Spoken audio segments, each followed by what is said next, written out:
आज हम पढ़ने वाले हैं क्लास 10वीं दो चर वाले रैखिक समीकरण युग्म। अब क्या दिया है यहाँ पे, दो चर वाले रैखिक समीकरण। रैखिक समीकरण से आप सभी लोग परिचित हैं। रैखिक समीकरण क्या होता है?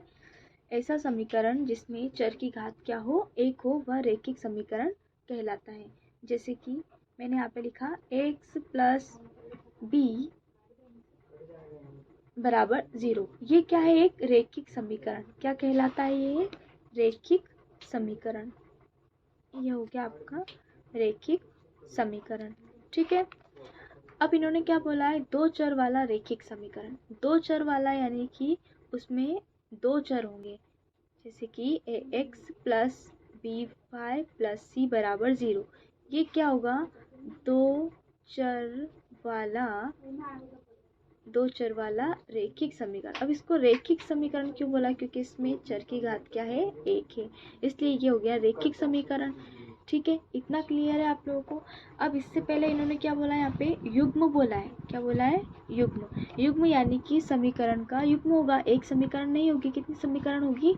दो समीकरण हो सकती है। तो उस समीकरण को इस प्रकार से लिखेंगे, a1x plus b1y plus c1 बराबर 0 व a2x plus b2y plus c2 बराबर 0। ये हो गई समीकरण के युग्म। हम समीकरणों की तुलना इन्हीं दो समीकरण से करवाएंगे।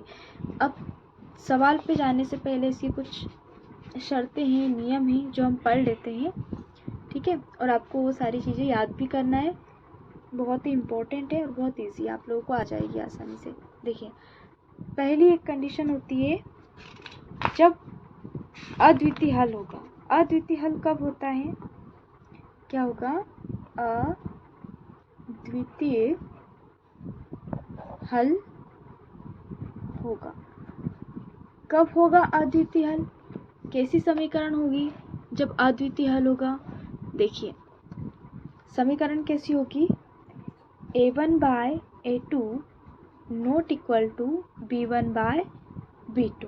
ठीक है, अगर ये कंडीशन है तो वो हल कैसा होगा? अद्वितीय हल होगा। अब इसमें रेखाएं कैसी होती है? इसकी रेखाएं प्रतिच्छेदी होती है आपस में। क्या होती है? एक दूसरे को प्रतिच्छेद करती है। ठीक है, तो ये क्या हो गई? प्रतिच्छेदी रेखाएं। क्या बोल सकते हैं हम इसको? प्रतिच्छेदी रेखाएं। रेखाएं कैसी होती है?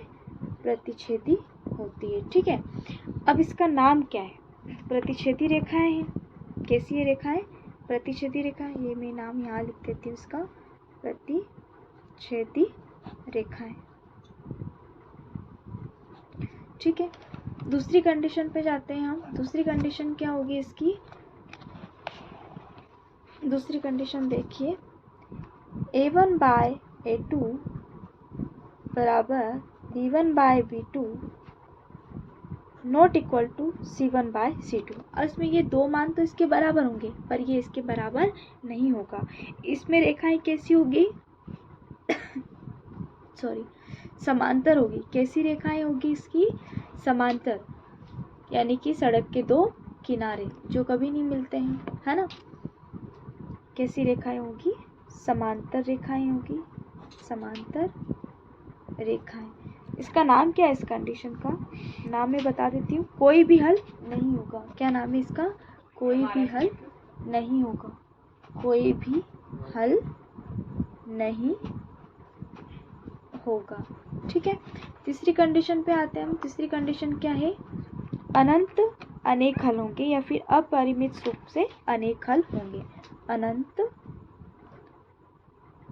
अनेक हल होंगे। अनंत अनेक हल होंगे। कब होंगे अनंत अनेक हल?